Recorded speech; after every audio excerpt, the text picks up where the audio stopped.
વાંસદા ખાતે વિવિધ વિકાસ પ્રોજેક્ટ અંતર્ગત ચાલી રહેલા સર્વેના વિરોધમાં કોંગ્રેસ દ્વારા વિરોધ રેલીનું આયોજન કરવામાં આવ્યું હતું।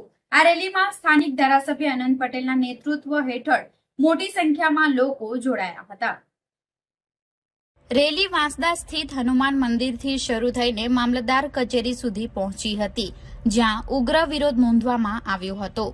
પ્રદર્શનકારીઓએ સરકાર વિરુદ્ધ નારા લગાવી પોતાના આક્રોશ વ્યક્ત કર્યો હતો। અનંત પટેલે જણાવ્યું હતું કે કોઈપણ વિકાસલક્ષી પ્રોજેક્ટ માટે સર્વે કરવા પહેલા ગ્રામ પંચાયતની મંજૂરી લેવી ફરજિયાત છે।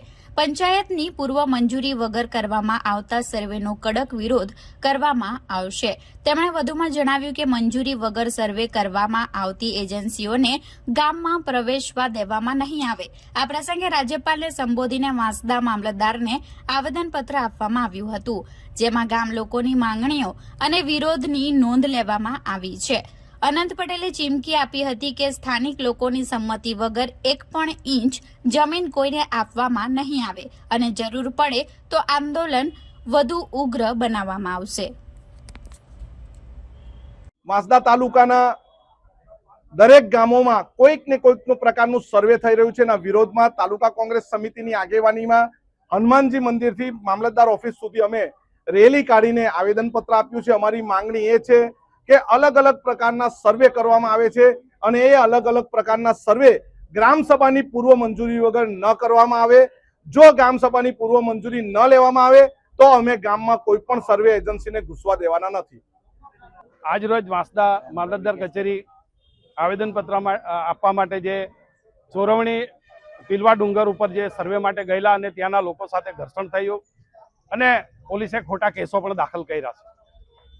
હું વહીવટી અધિકારીઓ મામલતદાર શ્રી, પીઆઈ શ્રી અને કલેક્ટરશ્રીને મારે એક જ વાત કહેવાની છે કે આદિવાસીઓ વિકાસનો વિરોધી નથી। આદિવાસીઓ પણ વિકાસ ઈચ્છે છે, પણ આદિવાસીઓને પૂછીને વિકાસ કરો। એમને શું જરૂરિયાત છે એ પૂછવામાં આવતું નથી અને જ્યારે જોઈ ત્યારે અનુસૂચિત 5 વિસ્તારની અંદર એમની જળ, જંગલ, જમીન કોઈને કોઈ રીતે લેવા માટે સરકાર અવનવા પ્રોજેક્ટો લાવી રહી છે। પણ એના માટે તમે જે જમીન સંપાદન અધિનિયમ 2013માં પ્રાવધાન છે કલમ 1 પ્રમાણે એ જાહેરનામું બહાર પાડવા પહેલા ગ્રામસભાની પરમિશન લેવાની હોય છે, ગ્રામસભાની મંજૂરી લેવાની હોય, એ લઈને તમે આગળ કરો જેથી આવા ઘર્ષણો ન થાય।